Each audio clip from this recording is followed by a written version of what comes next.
All the trees are ready for shaking. Grab a rake if you're into raking. Come along, 'cause falls. Oh yeah, Erd. Okay, right. During that time, welcome back to Steinsgate.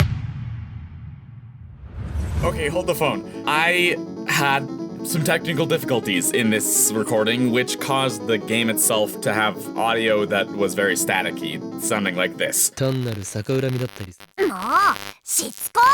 But that's kind of beside the point now. I went to a previous load file in Steinsgate, just to try and grab some audio clips, see if I could recreate the static that I was hearing, to see if it was just a one-time thing or not. And while I was clicking through the text to try and get more audio files to use as test, Mayuri called. We all remember what Mayuri was calling about. She was saying hey, let's go have some lunch. I think we ate lunch. I don't really remember what it was about, but I clicked past it. I clicked past Mayuri's call in this test recording where I was just skimming through some things. And then I get an achievement. Identity of complete isolation. Phone trigger. Ignored a phone call. We weren't going to have lunch with Mayuri. I don't know how many routes this game has, but this was completely new. I am glad that I got it on recording because I had to record it for the test. But as I was going along with this test recording, she pops up. Shining Finger. There are completely other story arcs to this game that I'm not getting in my playthrough. There are ways that you can play this game that are different than the way that I'm playing it. That made me change how I'm thinking about this game so much. I don't know how I'm going to be playing this game in the future if I'm going to be purposefully ignoring some phone calls. Saving before phone calls? Are phone calls the only things that change the story if I ignore them? Can I not read emails or text messages and it changes things? I mean, I knew that there were choices in how I responded to emails, but I don't know how that changes the story. I think that it just changes what lore I receive from the story, right? But I don't know anymore. I don't know how this is going to change my future Steins Gate playthroughs, but this episode that you're about to watch is going to not have the audio from the game because it's messed up or whatever, but I also don't know about this crucial part of the game. So look forward to my next Steins Gate episode. I don't know how things are gonna change, but I think I'm gonna like this game a whole lot more. And this was a fun episode to begin with, so look forward to it. Sorry to pause the video. Have fun. Every D-mail goes back in time without a hitch. Now, it's time to take a break.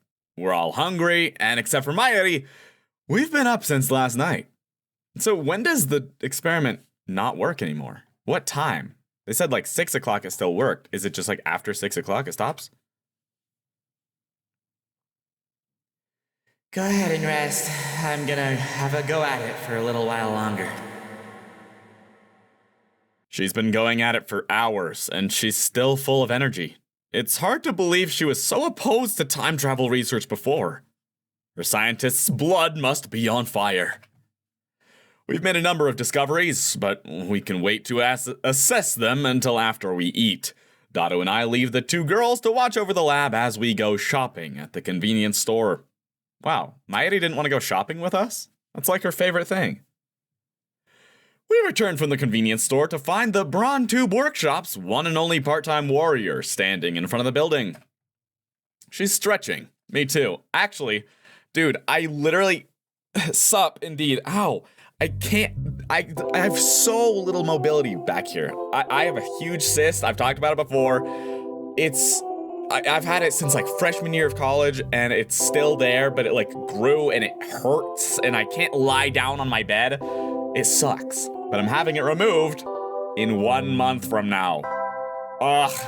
I needed insurance. I had to push it back because of you guys don't care. Sup? Excuse me. She notices me and calls out without stopping her exercises. What shenanigans are you up to this early in the morning? Shenanigans? This girl has a thing for unusual words. The kind you wouldn't believe. We're building the first time machine in human history. Huh. Cool. Hey, shouldn't you be more surprised? Can't blame her for being skeptical. I didn't think it was possible either. And isn't that top secret? I thought you didn't want anyone to know. Crap! Part-time warrior! Please keep what I just said a secret. Sure. By the way, Part-time warrior glances at the Brontube workshop. the boss is really pissed. Why? The noise. Whatever you're doing up there, it's got the whole building shaking. Dust everywhere. Kind of like an air raid. Is that why I have such bad allergies? Are you causing dust to fall down onto me, Rintaro Okabe? He was saying stuff like, "What's that nutcase doing? I'ma raise his damn rent." Maybe you should go apologize. Oh boy, what if he kicks us out? All right, leave it to me, Daru. Go tell my assistant to lay off the experiments for now. Roger that. I won't forget you, soldier. Okay. Daru salutes. Hey, so did I. Then he races up to the second floor. By the way, is Makiza Kurisu here too? Yeah. Come to think of it, she did pick a fight with Christina yesterday. Have you met before? No. Yesterday was first contact. First contact? That's a strange way of putting it. Is this girl an alien? Oh, really? Weren't you a little hostile for a first contact? She's my enemy. What? I barely heard her. Her voice was so low. I'm about to ask her to repeat herself, but Suzuha is staring at the ground in silence. She obviously doesn't want to talk about this. She brought it up. Did she call Kurisu her enemy? But that doesn't make sense. How can she be your enemy? You just met, right? Yeah, Did she do something to you? not to me. What does that mean? She did something to someone else? If you want, I can go talk things over with Christina. It doesn't really matter. Maybe you're blaming the wrong person? Jeez, give it a rest. She hit me with a glare. Ouch. Anyway, shouldn't you apologize to the boss instead of talking to me? Actually, I'm getting cold feet. But I am Hoenn Kyoma, the mad scientist who brings chaos to the world. I can't falter now. I steel myself and enter the Brontube workshop. Part-time warrior follows me inside. I have come! Mr. Braun is sitting at the counter inside, slurping delivery ramen. Even when I enter, he doesn't look away from the huge 42-inch CRT. It's showing some news shows report on some celebrity divorce. Part-time warrior doesn't say anything. She's just going to stand there and watch him rip me a new one. Hey, Okabe, the hell are you doing up there? Straight to the punch. He doesn't take his eyes off the TV, nor does he stop slurping his ramen. Yet, despite his sedentary posture, he exudes extraordinary pressure. But now is not the time to falter. We're currently conducting experiments that will change the course of human history. The discoveries we make today will shape the world for centuries. I don't care what games you guys play. I'm the owner of this building, got it? And the building's really worn out. You keep shaking it like that, you could bring the whole damn thing down on our heads. Better keep quiet about the dent in the floor. Very interesting, Mr. Braun. Don't tell me you forged this building's earthquake safety certificate? What if I did? Holy crap. Maybe we should seek shelter soon. It's been properly reinforced, but regardless, you guys are still shaking it too much. Huh. So what if a few buildings collapse? What? What's that? As I've said countless times before, our current experiment is of vital importance to the history of science. No, to the history of human civilization itself. It's more important than prolonging this building's lifetime for another 10 or so measly years. The building starts shaking again as soon as I finish speaking.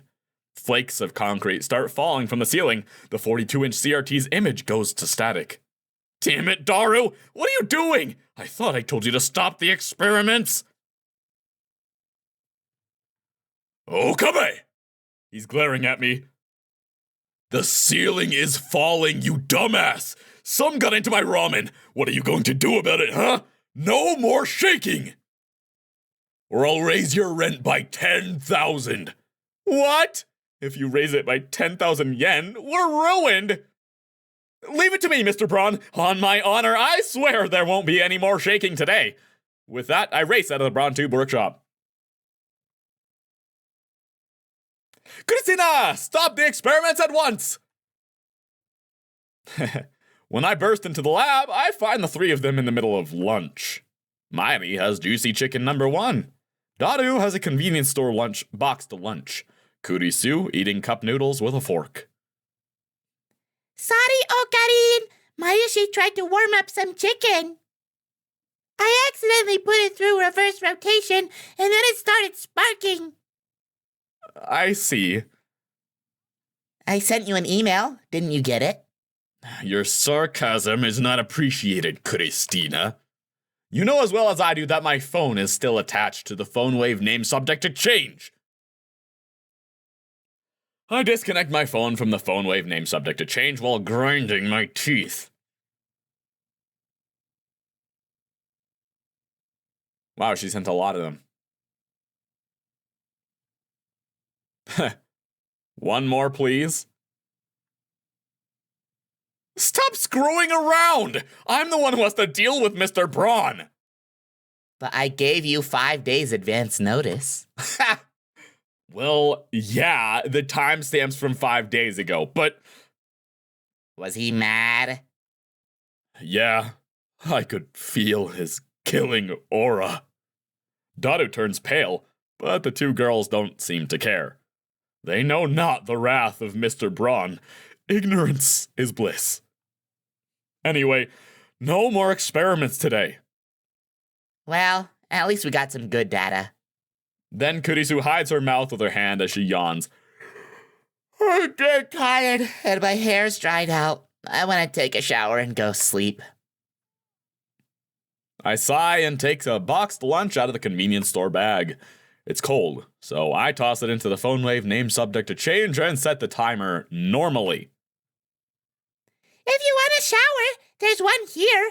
It doesn't have a bath, though. Okarin always uses it. You need a bath with the shower. It's probably filthy. Yeah, that's fair. I'd be lying if I called it clean. This entire building is in shambles. Anyway, I refuse to use the same shower as Okabe. I understand. Nobody will blame you if you don't use it. Of course, since the three of us have stayed up all night, we're all pretty smelly.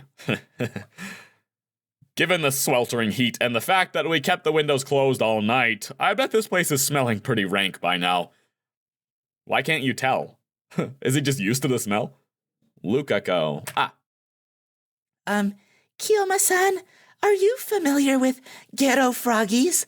They were a huge fad last year. We have a ton of them at the shrine, so if you like, you could take a few off our hands. Dad bought a whole box home for some reason. Then he said they were for me. I don't know what to do with them. P.S. I was so bewildered I couldn't do any practice swings with Sami today. You can never do any practice swings. I suspect that last year's ghetto froggy boom was an organization plot. Be careful, Lukako. Those ghetto froggies may be responsible for your father's strange behavior. Okay? You know, the stories you tell paint a very different picture of your father than the impression I got from meeting him. Which is the true him, I wonder? No, don't stand. I want to see the other one. Those weird-looking frog thingies that were popular with teenage girls in Shibuya last year, right? If I'm not mistaken, they came out with a wide variety of them. I don't really care about the frogs. I don't know. I think bringing up the organization is a good idea. Instilling some safety precautions, right? Okay. Yes, we are all rank. That's why I'm going back to my hotel once I finish eating. Kurisu slurps her cup noodles indignantly. I bought them at her request. She was raised in America, yet she likes cup noodles? Strange. I like cup noodles. They're good. Celebrity bath time at a high-class hotel? I want to come too. Is there a spa included? Not a chance. Mayuri wants to come too. You can come anytime, Mayuri-san. Really? Thank you. Ding. I take my warm food out of the microwave, take a fresh bottle of Dr. P,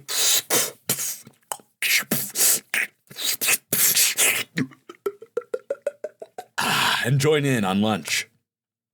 That was a mixture of a bottle and a can opening sound. I kind of forgot what he actually said it was. Hey, Okabe, I've been wondering, but why do you drink soda while you eat? Does it make it taste better? Nah, some people just develop the habit. I don't really see a problem. Me neither. Same. I didn't give it a second thought.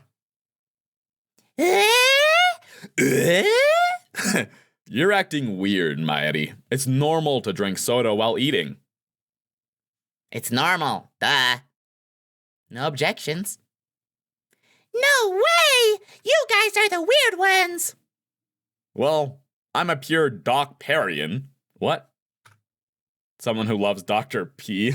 Okay. Okay, coined by Okami. Okay, sure. I'm a true watarian. I like water. I drink water all day, whether I'm eating lunch, dinner, breakfast, during the day. But I have Gatorade now too. You've seen me drink Gatorade in my videos because you need electrolytes in order to have the water actually do things, I guess. I don't know. Daru loves cola like a typical fat otaku. Hey, that's mean. And Kurisu lives in America, home of soda. So I admit our opinion is biased. But that doesn't matter right now. Now, let's discuss Operation Erd's progress. Operation Erd? Oh, right. Thanks to a certain assistant, I didn't get a chance to present the operation's code name yesterday. Heed me! These D-mail experiments are all part of Operation Erd. The experiments have been fruitful. She interrupts me again. At the very least, we've learned what we can do with D-mail. Kurisu places her empty cup noodle on the table, then retrieves the whiteboard from the development room. While the rest of us eat, she scribbles on the whiteboard, then puts it up against the wall. That about sums it up. Anything to add? What does it say? Nothing especially. She's summarized the vital parts. Mayuri has her mouth half open in a blank stare. She clearly doesn't understand.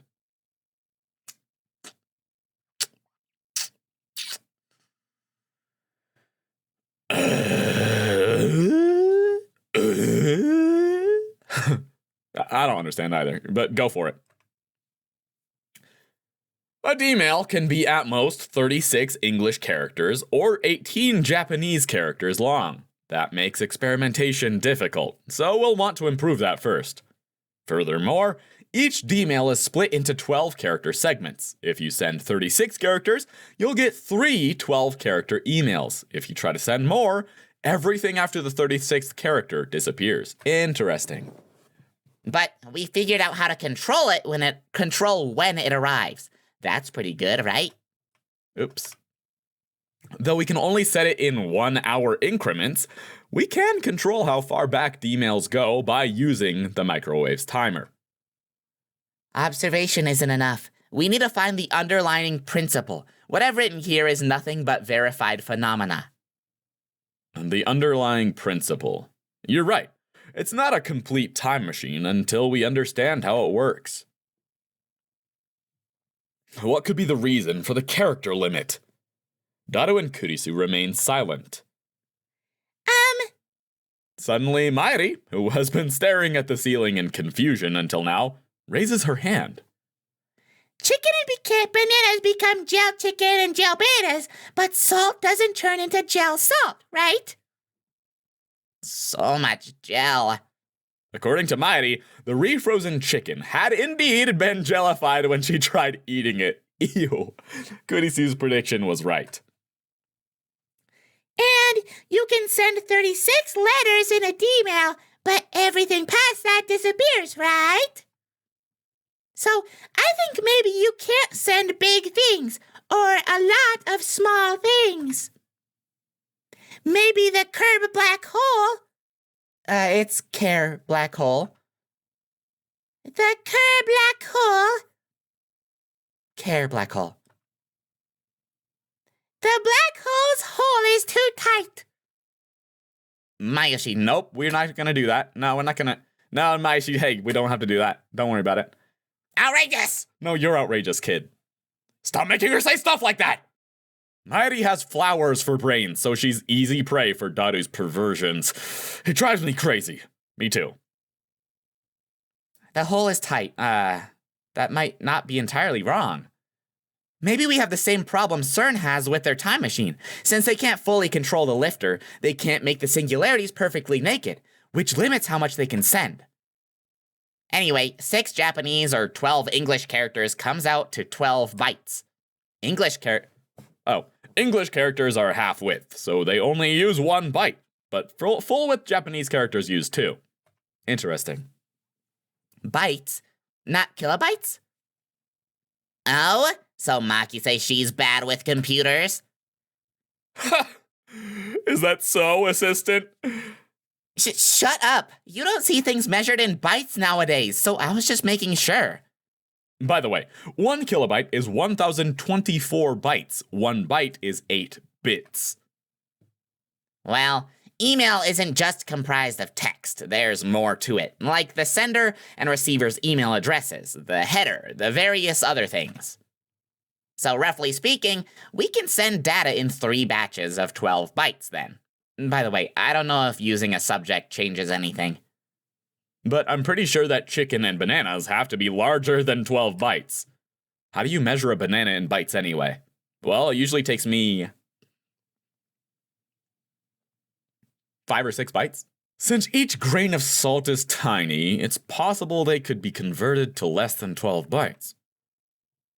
So larger masses get crushed by supergravity? Mass might not be the issue here. Data doesn't have mass. In any case, since the singularity isn't naked, the object is forced to pass through the event horizon. Inside the event horizon, space and time switch places, causing the subject that arrived at the ring singularity to reach ultra-high speed. The data, crushed and destroyed by supergravity, is shot out of the black hole. As a jelly man. But even a small mass has to pass through supergravity. How does it emerge unscathed? If the hole is too tight, then just inject more electrons. I don't think it's that simple. I mean, I'm sure CERN's tried that already, and yet they haven't gotten any results after 9 years of experiments. It's not as simple as increasing the flow of electrons. I see. CERN has a lifter, but we don't know what in the phone wave is filling the same role, much less how to adjust it. She has a point. We don't know what acts as the lifter. But we do know that it has successfully created a path wide enough to send approximately 36 bytes of data through the ring singularity. I don't get it! Mayuri, finished with her chicken, looks at us in confusion. Me too, Mayuri. Think of it like an RPG. The ring singularity, the entrance to the event horizon, is the gate to the Demon Lord's castle. Demon Lord? Hundreds of soldiers attack the heavily fortified Demon Lord's castle gate. The soldiers can use the magic called Lifter to force the castle gate open, but they can only keep it open for a moment before it closes. During that moment, only 12 soldiers can break through. Wow! That's some good analogy right there.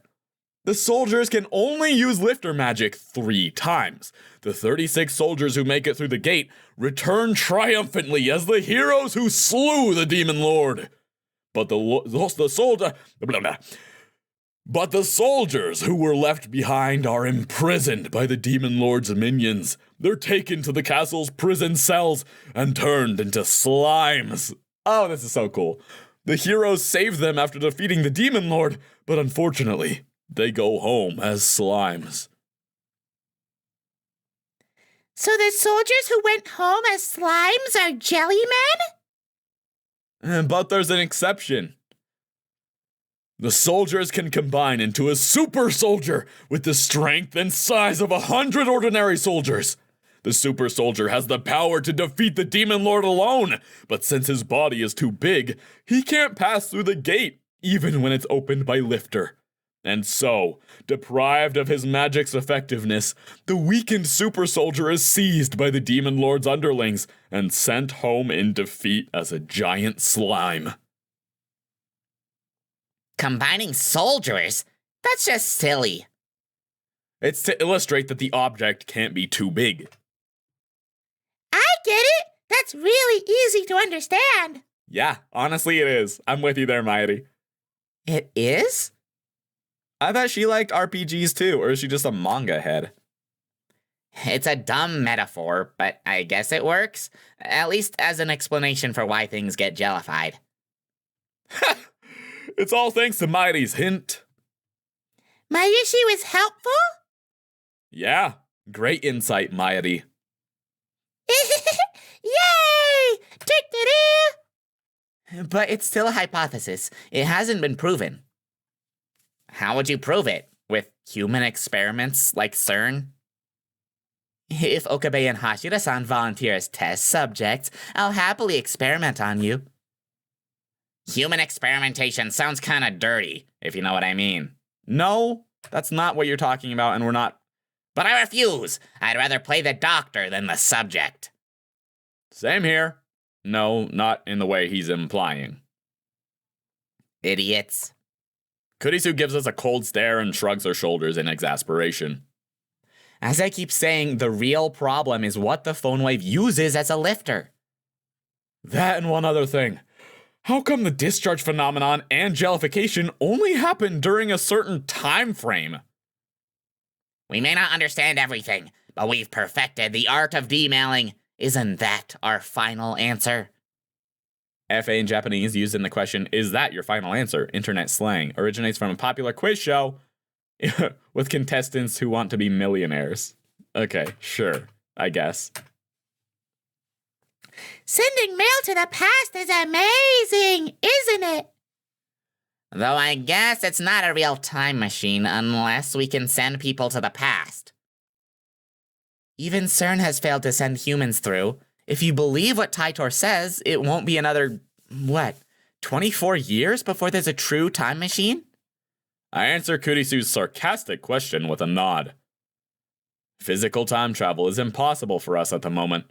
We lack the funds and facilities available to CERN. And yet, we have realized a form of time travel. We've sent data to the past. We should investigate the phone wave further. We need to understand what's going on. I have some fun ideas for how to use the email. I know how you feel, but we can't today. If we shake the building again, Mr. Braun is sure to blow a gasket. He'll raise the rent or kick us out of the lab. We can start experimenting again tomorrow, but this I will declare now. I step onto the couch and look at each lab mem in turn. You have to take off your shoes, it's dirty! Today, what day is it? August 2nd. August 2nd, 2010 is a date which will live in infamy. For on this day, we, the Future Gadget Laboratory, have developed the first successful time machine in the history of mankind. It's not the first. CERN beat us. And you can't even say we developed it. It happened by accident. It seems that my assistant doesn't know the meaning of the word serendipity. Penicillin, yep, X-ray machines, dynamite. These inventions and more were all born from coincidence. It's true. I guess. But Chris-chan, you said before that time machines don't exist, right? But now you admit they do. It's just that I have to admit it for now. If we investigate how the phone wave works, it might turn out to be something that only seems like time travel. Does nobody have any respect for my grand declaration? Don't complain if I take all the credit for inventing the first, second, whatever, time machine in human history. The 66th Roundtable Conference ends here. Dismissed. Wait, that was a roundtable conference? I didn't even know that. And it's even the 66th. Who cares what kind of table it is? Kurisu gets up from her chair and stretches. Stretches very stilly. Oh, I'm gonna go back to my hotel, take a shower, and sleep. Mayuri has to go to work soon. I'm incredibly tired too. Let's just sleep today. But when I lie down, I find myself unable to sleep. Though part of me is still frightened by the dark secrets we've uncovered, the curiosity and excitement are too much to bear. We've built a machine that can send emails to the past. It's like a dream, but it's real, and it's ours. As I start thinking of ways to use it, my imagination spreads out into infinity, driving the last vestiges of fear from my mind. Love you, Okabe. I'm standing in absolute darkness. How long have I been here? I can't remember. I can't move. I can't feel. I can't see. The world is empty.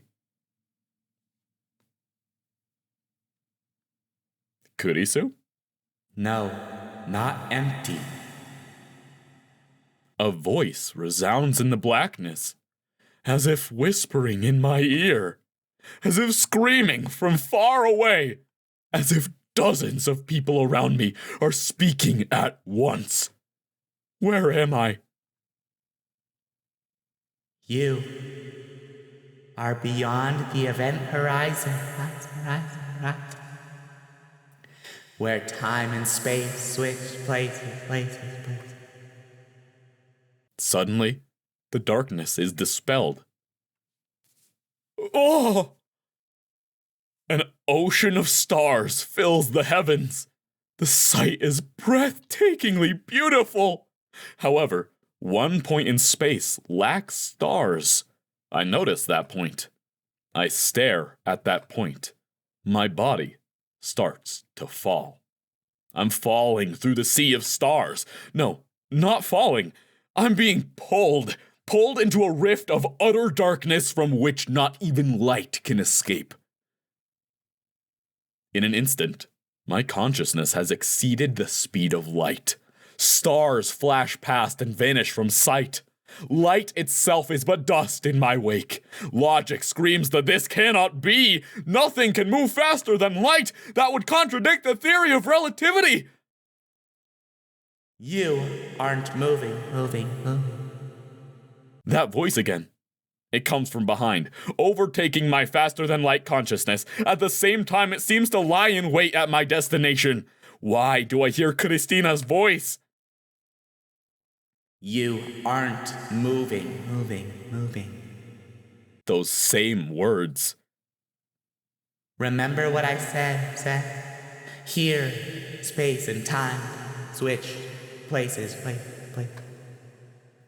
You can't move through space. But your time is stretching out to eternity. I accelerate. I can hardly breathe. It feels like something is crushing my body.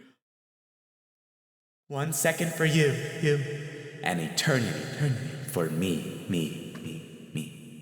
As I observe you from a distance, I see you as a still object. I fall. I'm pulled. To the depths of the dark, or perhaps to the end of the universe, but even beyond the speed of light, I'll never reach it. Am I looping? No, that's not it. Is the end running away from me? That's not it either. Stretching! What is stretching? Space? Me? Don't look back, back. Eternity is not infinite. Time stretches towards eternity. Yet it has an end. Something approaches. It approaches slowly, a stark contrast to the stars flashing past. Is it really approaching? It looks like it's standing still.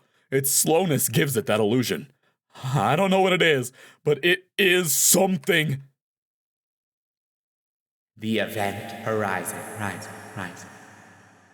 I try to reach towards it, but my hand won't move. Don't look back. You will see only yourself trapped in a second stretched out to eternity.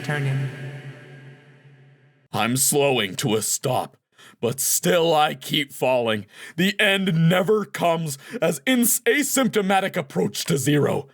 When will the second pass? Time and space have switched places. A second stretched out to infinity. 1 second becomes 0.1 seconds. 0.1 becomes 0.01 seconds. 0.01 seconds becomes 0.001 0.0000000000000. When will I arrive?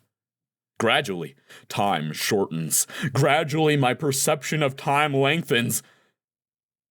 Face forward, struggle on. No matter how close I get, I can never reach. To the Demon Lord's gate.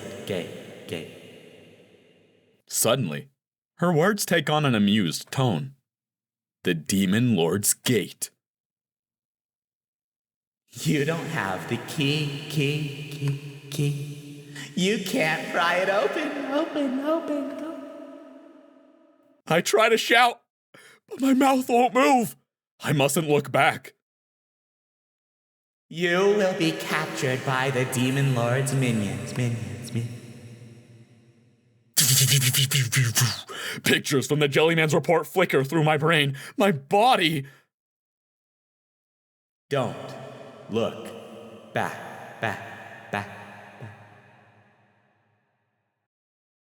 We're gonna have to look back. Next time on Steinsgate. Whoa! What just happened? That was my favorite part in like any game I've played for this channel. That was so cool. I'm pretty sure he's just dreaming because of his lack of sleep and all that he's spent towards researching this thing. He's just dreaming about what it would be like to go through a time machine and become a Jellyman, right? But I'm so excited to see where this goes. Oh man, we're really getting into the thick of it now, aren't we? Please subscribe if you want to see more. Like the video because it makes me happy and smile like this. And comment down below, I guess. You can comment anything, as long as it's, pretty chill. Chill as me. I'm pretty chill. Comment something that you think I'd comment, like, hey, cutie. Don't comment that. Ring the bell, I think is the last thing. And I'll see you in the next one, okay? Peace out.